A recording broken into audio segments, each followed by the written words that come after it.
를 처음 보시죠?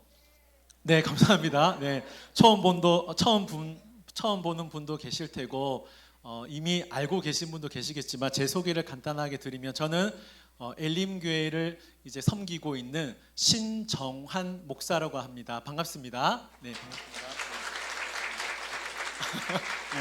네, 네, 네. 다시 한번 인사드리겠습니다. 신정환 목사 인사드리겠습니다. 네. 조금 섭섭할 뻔했습니다. 그래서 조금 섭섭할 뻔했는데 여러분들 귀하게 환영해 주셔서 감사합니다. 오늘 이 말씀 가지고 여러분들과 나누고 싶은데 한번 저를 따라해 주실까요? 그 은혜가 내게 족하네. 네, 여기 보면 나와 있지만 가족입니다. 사실은 진짜 타이틀은 가족이고 그 가족 안에 그 은혜가 내게 족하네라는 부제목을 가지고 여러분들이 이 시간 환영하게 되었는데 짧게 말씀 전하겠습니다. 짧게 30분만 하도록 하겠습니다, 여러분. 네, 짧게 30분. 목사가 뭐 하겠습니까? 말씀 전해야죠, 그렇죠? 짧게 30분만 하도록 하겠습니다. 여러분들 요즘에 가장 유행하는 드라마 가운데 폭삭 속았수다. 여러분 좀 보신 분들 계십니까? 네, 위에 계신 정경희 성도님, 예, 감사하고 우리 2층에 앉아 계신 분들 가운데 보신 분 계십니까? 한번 들어서 표현을 해주시죠. 네네네, 감사합니다. 네네, 우리 젊은 분들이 많이 보고 계셨는데 이 드라마가 넷플릭스에서 반영하는 드라마인데 요즘 이제 조금 굉장히 그래도 인기가 아직 있는 드라마입니다. 이 드라마를 보신 분들은 아시겠지만 이 카메라 좀 따라오세요. 예, 여기 네, 좋아요. 예. 이 폭삭 속았수다 이 드라마는 제주도 방언이라 하더라고요. 이 방언의 의미가 뭐냐면 정말 수고하셨습니다. 정말 고생하셨습니다. 근데 저는 이 자리에 오신 우리 새가족분들에게 정말 폭삭 속았수다. 네, 이렇게 말씀드리고 싶습니다. 네, 정말 이 자리에 오는 게 사실은 쉽지 않잖아요. 그렇죠? 우리 새가족분들만 한번 얘기해 보세요. 쉽지 않죠? 새가족 아닌 것 같은데? 네. 네, 그렇죠? 사실 이 자리에 온다는 게 진짜 쉽지 않은 일입니다. 불편할 수도 있고 마음이 편치 않을 수 있는 자리임에도 불구하고 이 자리에 오셔서 너무 감사하고 정말 조금만 더 고생해 주시고 수고해 주시기를 바랍니다. 많은 드라마를 보면 솔직히 뭐가 주를 이루고 있어요? 폭력, 예. 뭐 아무 말도 안 했는데 지금 웃고 계신 분도 계신데 네, 폭력 또 뭐가 있어요? 카메라 이쪽으로 오세요. 네, 불륜, 예, 사랑 사실 이런 걸 주를 이루고 있죠. 그런데 이 폭삭 속았수다가 많은 사람들한테 인기 있는 이유가 뭐냐면 불륜, 뭐 복수, 뭐 싸움 이런 게 나오는 것이 아니라 우리 인생 가운데 특별히 가족에게 있을 법한 스토리를 다루고 있기 때문입니다. 못 보신 분들에게 좀 죄송하지만 약간의 스포를 하도록 하겠습니다. 줄거리를 간단하게 소개하면 제가 보았을 때입니다. 제가 보았을 때 이 폭삭 속았수다 이 드라마에는 크게 두 종류의 가족이 나옵니다. 두 종류의 가족. 첫 번째 가족이 누구냐면 주인공인 양관식 가족이 나옵니다. 그리고 또 하나는 일명 학시 아저씨라고 불리는 부상길 가족이 나옵니다. 자, 가족 가운데 이제 주인공이 양관식 가족이다 보니까 이 가정을 중심으로 해서 인생을 봄, 여름, 가을, 겨울로 나누어서 삶의 희로애락을 다 보여주고 있거든요. 그런데 제가 방금 학시 아저씨라고 했잖아요. 이 학시 아저씨의 극중의 이름이 뭐냐면 부상길입니다. 부상길. 예.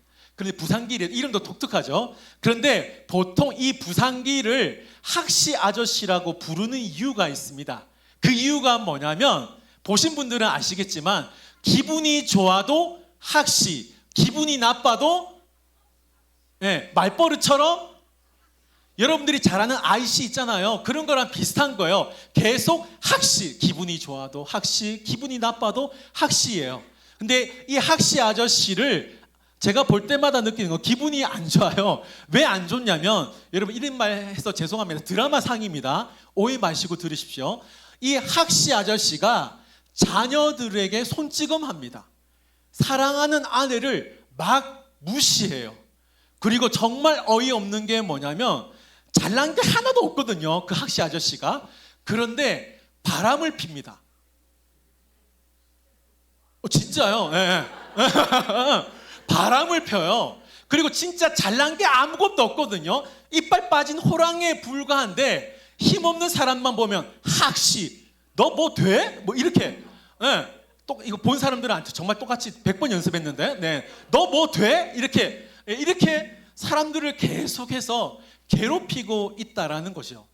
근데 반면에 이 양관식 아버지, 이 드라마를 보신 분들은 정말 아실 텐데, 이 양관식 아버지는 정말 저랑 차원이 다른 아버지의 모습을 보여주고 있습니다. 남편을 아내를 너무나 지고지순하게 사랑하고 있고요. 자녀를 위해서라면 모든 것을 다 바칠 수 있는 고귀한 희생을 이 양관식 아버지가 보여주고 있다라는 것이죠. 여러분, 한번 묻겠습니다. 여러분의 가정은 방금 제가 이야기했던 양관식 아버님과 같은 가정의 분위기십니까? 아니면 정말 죄송한데 학시 아버지와 같은 가정의 분위기십니까? 어떠세요? 사실 저와 여러분들 가운데 그 누구도 학시 아저씨처럼 조마조마하거나 치고받고 싸우는 가정을 원하는 분은 아무도 없을 것입니다. 우리가 원하는 가정의 모습은 어떠한 가정의 모습인가요? 비록 양관식 아버지처럼 문제가 발생하더라도 생각지도 못한 어려움이 찾아온다 할지라도 어떤 걸 원할까요? 이해하고 배려하고 같이 그 문제를 해결하고자 하는 정말 원팀이 되어가는 가족을 다 원하고 있다라는 것입니다. 그런데 우리 가정의 민낯을 보면 어떻습니까, 여러분? 옆에 계신 분들 한번 보세요. 어때요? 여러분 한 번만 도와주세요, 여러분들. 네, 옆에 계신 사람들의 얼굴 한번 보세요. 어떻습니까? 행복해 보이세요? 네, 감사합니다. 네. 정말 죄송합니다만 실제로 우리의 가정의 본 모습을 보면 저는 여러분들이 가정의 모습을 잘 몰라요. 그리고 여러분도 저희 가정의 모습을 잘 모르지만 실제로 그 가정의 민낯을 우리가 다 본다면 부끄러울 때도 있고 좀 남한테 말하기 부끄러운 것들이 너무나 많이 있다라는 것입니다. 우리는 저와 여러분들이 지금 엘림교회에 오셨는데 우리 엘림교회는 하나님을 믿는 기독교입니다. 기독교는 두 가지 성경책이 있어요. 구약과 신약이라는 성경책이 있습니다. 근데 특별히 하나님께서 구약과 신약을 만드시면서 두 가지 공동체를 만드셨어요. 나머지 공동체들은 사람이 임의로 만들었는데 첫 번째 공동체가 뭐냐? 구약에서 만든 가장 첫 번째 공동체는 따라해 보겠습니다. 가정. 네. 신약에서 만든 공동체는 따라해 보겠습니다. 교회. 예. 우리가 일반적으로 생각할 때는 하나님이 교회를 만드신 것처럼 보이지만 그게 아니라 가장 먼저 만드신 공동체는 뭐라고요? 예. 가정을 먼저 만드셨다는 겁니다. 이게 무슨 말이냐면 뭘 의미하냐면 하나님은 교회보다 가정을 더 중요시 여긴다고 말해도 과언이 아닐 만큼 저와 여러분의 가정을 정말 소중히 여기고 있다라는 것입니다. 다시 말하면 저와 여러분의 가정, 엄마, 아빠, 아들, 딸, 할아버지, 할머니 이 가족을 정말 아끼고 소중하게 생각하신다는 거죠. 근데 문제가 있어요. 문제가 뭐냐면 이 사실을 우리만 아는 것이 아니라 사탄도 알고 있다는 겁니다. 성경에 보면 사탄이란 자가 있는데 이 자가 진짜 나쁜 놈이에요. 왜 나쁜 놈이냐면 성경의 가장 첫 번째 성경이 창세기거든요. 이 창세기에서 가장 먼저 뭘 공격하고 뭘 무너뜨리냐면 가족을 공격하고 가정을 무너뜨리게 되었다는 겁니다.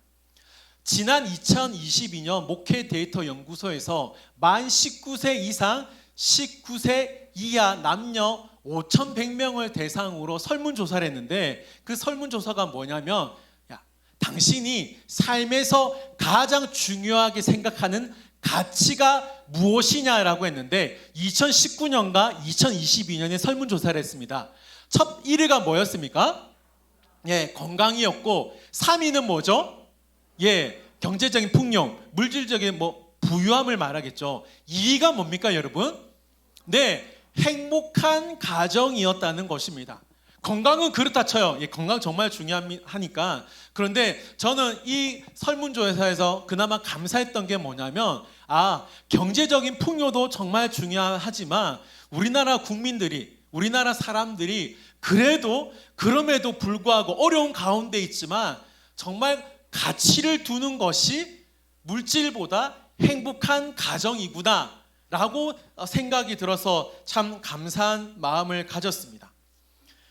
가정이 중요한 이유가 뭐냐면 나의 삶이 시작되는 곳이 가정이기 때문입니다. 그러므로 저와 여러분들의 그 가정은 그 어느 장소보다 가장 안전한 장소가 되어야 하고 가장 편안한 장소가 되어야 한다라는 거죠. 이게 뭐냐면 가족은 소중하다는 것입니다. 그런데 아이러니하게도 가정이 소중하고 가족이 소중한 만큼 상처를 가장 많이 받는 곳도 어디라는 거예요? 예, 죄송합니다만 가족이고 가정이 아이러니하게도 소중한 곳인데 그만큼 소중한 만큼 상처가 많고 문제가 많은 곳도 우리 가정이라는 것입니다. 최근까지만 하더라도 수저 계급론이 유행했습니다. 여러분 수저 계급론 들어보셨습니까? 부모의 재산 정도에 따라 자녀들이 뭐예요?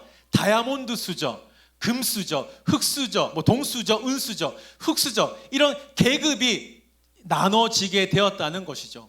오늘 본문 말씀은 시편 127편 말씀인데 저자가 누구냐면 한번 따라해 보겠습니다. 솔로몬. 예, 솔로몬입니다. 혹시 우리 세 가족 가운데 솔로몬의 아버지가 누구인지 아시는 분 계십니까? 다윗. 예, 얘기하셨는데 누구라고요? 예, 감사합니다. 예, 감사합니다. 우리 모자 쓰신 분 너무 감사합니다. 예, 다윗 맞아요. 아버지가 다윗입니다. 이 다윗이 이스라엘 시대에 가장 유명했고 가장 통치를 잘했고 통치를 잘할 뿐만 아니라 영토를 가장 많이 확장시킨 사람이 다윗이었다는 겁니다. 근데 그의 아들이 누구라고요? 솔로몬이었어요. 그러니까 솔로몬은 태어날 때부터 금수저, 다이아몬드 수저 저리 가라 할 정도로 엄청나게 어릴 때부터 부귀영화를 누렸던 사람이라는 겁니다.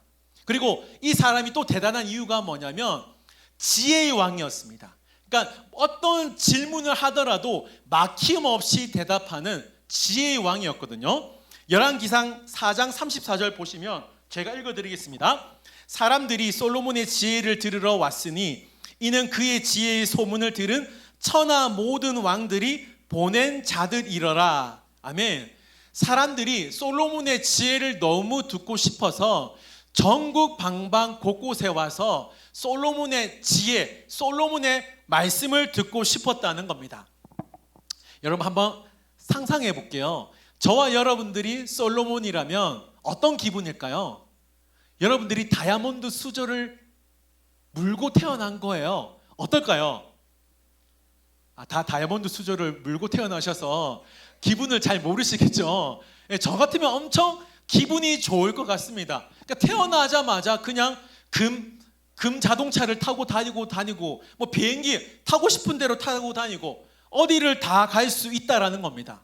근데 솔로몬의 인생을 보면 정말 재미있는 게 있는데요. 그 재미가 뭐냐? 그 재미가 뭐냐 하면 솔로몬도 인간에 불과했다라는 겁니다. 뭐라고요?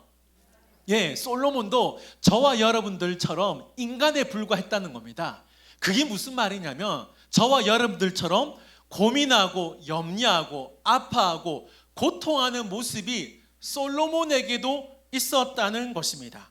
자, 1절 말씀 보십시오. 1절 말씀 이제 빨간색 글씨로 나와 있는데 솔로몬에게는 두 가지 고민이 있었습니다. 첫 번째 고민은 뭐예요?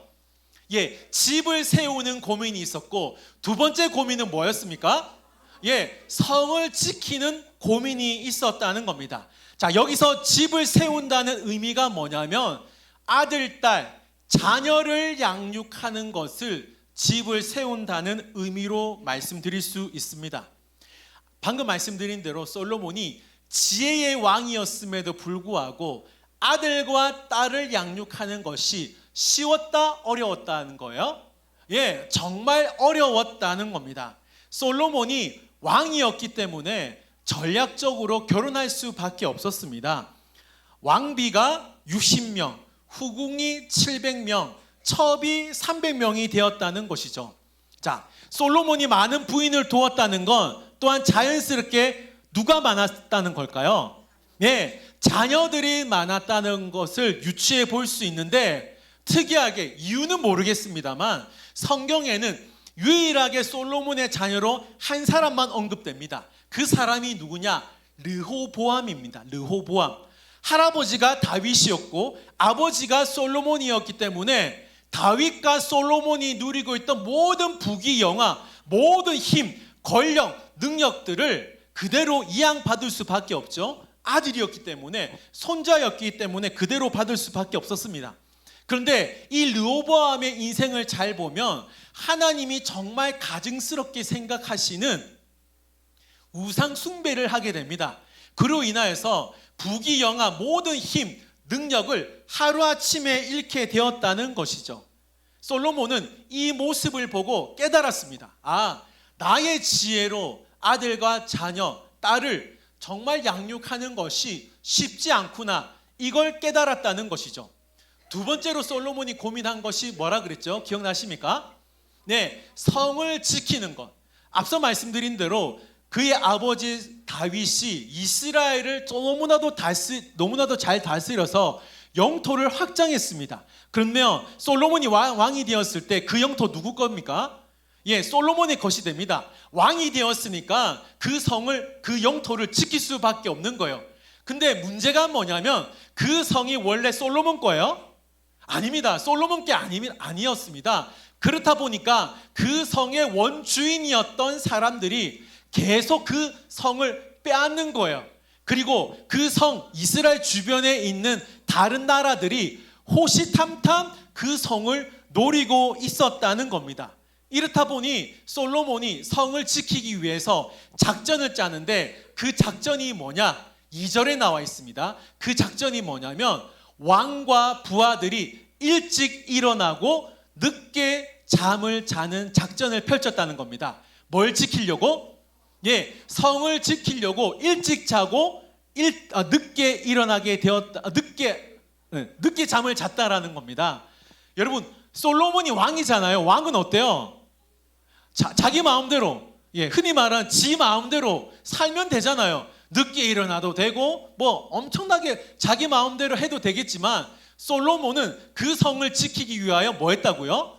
네, 일찍 일어나고 늦게 잠을 자야 했다라는 것입니다. 자, 이것을 솔로몬은 뭐라고 이야기하고 있냐? 일찍 일어나고 늦게 자는 것을 뭐라고 표현하고 있냐면 수고의 떡을 먹음이 헛되다라고 말을 하고 있다는 거예요.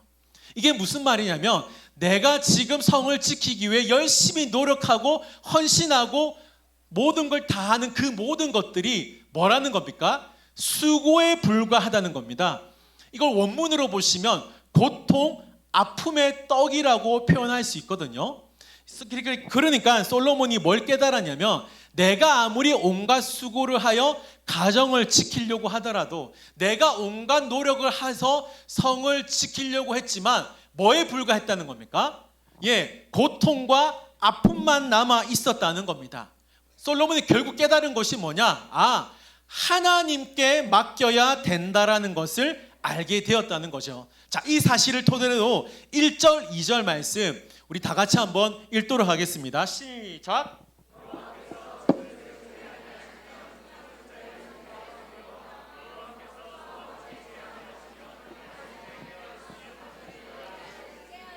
너희가 일찍이 일어나고 늦게 누우며 수고의 떡을 먹음이 헛되도다. 그러므로 여호와께서 그의 사랑하시는 자에게는 자, 솔로몬이 가정과 성을 지키는 것이 결국 하나님께 있음을 알고 솔로몬이 뭐 할 수 있었다는 건가요? 네, 솔로몬이 할 수 있었던 건 결국 잠을 잘 수 있었다는 겁니다. 바꿔 말하면 하나님께 맡기지 않으면 잠을 잘 수 없었다는 거죠. 솔로몬은 이 사실을 깨닫고 시편 127편 말씀을 짓게 되었고 3절에서 이런 고백을 하게 되어집니다. 3절 보시면 보라, 자식들은 여호와의 기업이요 선물이에요. 태의 열매는 그의 상급이로다. 아멘. 우리가 일반적으로 생각할 때 자녀들은 엄마 아빠의 열매라고 생각하지만 솔로몬이 깨달은 것이 무엇입니까? 우리 자녀들도 하나님이 주신 선물이라는 것을 알게 되었고 4절과 5절 말씀도 결국 자녀 양육의 주권은 하나님께 있다라는 것을 솔로몬이 알게 되었다는 거죠. 여러분, 세상의 모든 권력, 남부럽지 않게 살았던 사람, 정말 엄청나게 부자였던 사람이 솔로몬이었습니다.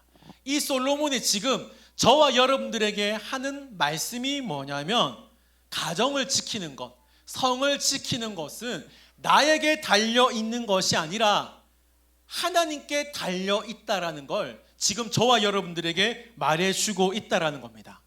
저는 오늘 새로 오신 여러분들, 오랜만에 엘림교회 오신 분도 계실 텐데 이 자리에 앉아 계신 모든 분들의 가정 가운데 하나님의 평안이 충만하기를 주님의 이름으로 축원드립니다. 아멘. 자, 그러기 위해서는 정말 중요한 것이 한 가지 필요합니다. 한번 따라해 보겠습니다. 하나님의 은혜를 구하라. 자, 뭐라고요? 네, 우리 세 가족들만 한번 해보겠습니다. 시작. 네, 감사합니다. 선물 하나 더 주고 싶지만 드릴 수 없는 점 양해해 주시기 바랍니다. 네, 우리 가정이 정말 평안하기 위해서 정말 중요한 것이 뭐냐면 솔로몬이 이야기하는 거예요. 하나님의 은혜를 구해야 된다라는 것입니다. 자, 그러면 하나님의 은혜를 구한다는 의미가 무슨 말일까요? 이 의미가 뭐냐면 우리의 힘과 능력으로 가정을 세우는 것이 아니라 하나님께 고백하고 하나님의 도우심을 구하는 것이 하나님의 은혜를 구한다는 의미입니다. 이거 꼭 기억하십시오. 하나님의 은혜를 구한다는 의미가 뭐냐면 내 힘으로 능력으로 가정을 세우는 것이 아니라 하나님께 도움을 구하는 것, 하나님의 도우심을 구하는 것이 하나님의 은혜를 구한다는 것입니다. 그렇습니다. 여러분 꼭 기억하십시오. 우리의 힘과 능력으로 가정을 세우고 자녀를 양육하는 것이 아니라 하나님으로 우리의 가정을 세우고 하나님으로 우리 자녀들을 양육해야 된다는 것이죠. 자, 1절 말씀 다시 한번 보여주실까요? 1절 말씀 보시면 여호와께서 집을 세우지 아니하시며 세우는 자의 수고가 헛되며 여호와께서 성을 지키지 아니하시며 파수꾼의 깨어있음이 헛되도다. 아멘. 자, 이 말씀 잘 보시면 똑같은 말씀이 두 번 반복되고 있습니다. 그 말씀이 뭔가요? 예, 여호와께서입니다. 자, 우리가 성경을 읽을 때 같은 단어가 반복된다는 건 뭘 의미하냐면 강조입니다. 강조. 자, 지금 솔로몬이 우리에게 강조하는 것이 있습니다. 그게 뭐예요? 가정을 바로 세우기 위해서는 여호와 하나님이 반드시 필요하다는 것입니다. 다시 말하면 지금 시편 127편 말씀은 양관식 아버지와 같은 헌신 정말 필요합니다. 엄마의 헌신도 필요하고 자녀들의 노력도 필요해요. 그런데 그게 맞아요. 그런데 중요한 건 우리의 수고와 헌신으로만 끝나는 것이 아니라 우리의 수고와 헌신, 그 노력 위에 하나님의 은혜가 있어야 된다라는 것입니다. 자, 그러면 정말 중요한 질문입니다. 우리 새 가족들 정말 잘 들으십시오. 잘 들었으면 좋겠습니다. 어떻게 해야 우리가 하나님의 은혜를 구할 수 있을까요? 이게 정말 중요한데 가정을 세우는 것은 내가 아니라 하나님이심을 인정하고 하나님께 구하고 맡기는 믿음이 있어야 된다라는 것입니다. 꼭 기억하십시오. 가정을 세운다는 건 내가 세우는 것이 아니라 다른 누군가가 아니라 하나님이 세워야 된다라는 겁니다. 이 믿음이 우리에게 있어야 된다라는 것입니다. 자, 우리 다음 세대에게 묻겠습니다. 우리 다음 세대 오늘 찬양도 잘하고 50도 잘했는데 거북선을 누가 가장 잘 알까요? 예, 고마워요. 조금 어려운 질문일 수 있는데 아이폰을 누가 가장 잘 알까요? 정말 참 잘하네요. 네. 이 정도일 줄 고마워요. 자, 우리 여러분들에게 묻겠습니다. 우리 가정에 대해서 그러면 누가 가장 잘 알까요? 나 아니고 땡 하나님이라는 거예요. 하나님. 자, 여러분 정말 중요합니다. 우리 가정이 행복하려면, 우리 가정 안에 있는 문제가 해결되려면 우리 가정을 만드신, 제가 앞서 이야기했죠. 구약에서 만든 첫 번째 공동체가 뭐라 그랬어요? 예, 가정이라 그랬습니다. 가정을 만드신 분이 하나님이시라면 우리 가정을 가장 잘 아시는 분이 누구예요? 네, 하나님이라는 겁니다. 우리 가정에 일어나고 있는 모든 문제, 아픔, 뭐 좋은 것이든 안 좋은 것이든 우리 가정을 만드신 분이 하나님이시기 때문에 하나님께 은혜를 구해야 된다라는 것입니다. 우리가 생각하는 좋은 집의 기준은 뭡니까? 제가 한번 살펴보니까 그 앞에 세권이 붙더라고요. 역세권. 여러분 역세권 들어보셨죠? 예, 학세권 들어보셨습니까? 예, 또 뭐가 있습니까? 요즘에 제가 처음 들었는데 숲세권 있더라고요. 예, 숲세권. 우리 집 주위에 공원이나 숲이 있으면 그걸 좋다, 숲세권이라고. 아프면 신속하게 병원에 갈 수 있는 병세권, 뭐 이런 것들이 있더라고요. 자, 이러한 기준에 맞는 집에 살면 그 집에 뭐가 붙습니까? 아시네요? 프리미엄. 네. 네. 프리미엄이 붙어서 집의 가치가 올라간다는 겁니다. 여러분 맞아요. 저도 이런 집에 정말 죽기 전에 한번 살고 싶어요. 어떻게 될지 모르겠습니다. 네. 정말 그런 집에 살고 싶은데 중요한 게 뭐냐? 아무리 그런 집에 산다 할지라도 그 집에 하나님이 없으면, 그 집에 하나님의 은혜가 없으면 그 집의 주인 되시는 하나님이 보실 때에는 그 집은 안 좋은 집이 될 수 있다라는 것입니다. 진짜 좋은 집이 안 될 수 있다라는 것이죠. 사랑하는 우리 새로 오신 여러분들, 그리고 우리 엘림의 모든 성도 여러분들, 제가 지금 가장 좋은 소식을 전할 텐데 한번 잘 들어주십시오. 진짜 좋은 집이 뭐냐면 하나님이 세우시는 집이 가장 좋은 집입니다. 아무리 좋은 것이 많다 할지라도, 아무리 솔로몬처럼 모든 것을 다 누릴 수 있는 물질, 우리가 좋아하는 그 돈이 있다 할지라도 그 집에 하나님이 없으면 무너지는 집이 될 수밖에 없다라는 것입니다. 우리가 생각할 때는 힘이 있어야 좋은 집이라고 생각하죠. 우리가 생각할 때에는 자녀들이나 남편이나 아니면 아내 가운데 한 명이라도 능력이 있어야 좋은 집이라고 생각합니다. 맞아요. 그렇게 보면 정말 좋은 집 맞습니다. 그러나 그 집에 하나님이 없다면 좋은 집이 될 수 없다라는 것이죠. 사랑하는 여러분, 하나님은 여러분을 사랑하시고 여러분의 삶과 가정이 무너지지 않기를 정말 원하신다는 것을 기억하시기 바랍니다. 요한복음 14장 14절 말씀을 제가 읽어드리겠습니다. 너희가 내 이름으로 무엇이든지 구하면 내가 시행하리라. 너희가 내 이름으로 무엇이든지 구하면 내가 시행하리라. 이 말씀이 있어요. 이 말씀의 의미가 뭐냐면 하나님을 믿고 우리 가정에 하나님의 은혜를 구하면 하나님께서 하나님의 이름으로 구하는 자에게, 그 가정에게, 그 가족에게 하나님의 은혜를 부어주신다는 약속의 말씀인 것을 믿으시기를 바랍니다. 오늘 이 자리에 온 것은 결코 우연이 아니라 하나님께서 저와 여러분들을 초대하신 것을 믿으시기를 바랍니다. 하나님을 믿는 것은 수많은 신들 가운데 한 신을 믿는 것이 아니라, 하나님을 믿는 것은 지금까지는 내 힘으로, 지금까지는 내 능력으로 살았지만 이제 앞으로는 하나님을 나의 주인으로 모시고 하나님과 함께 걸어가는 삶으로 초대받는 것이 하나님을 믿는 믿음이라는 것이죠.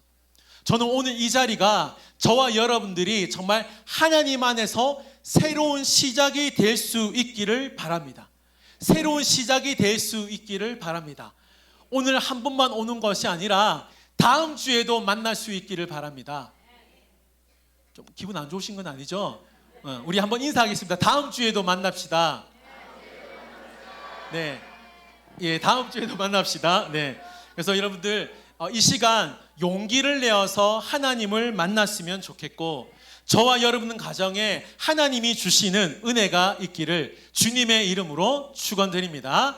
아멘.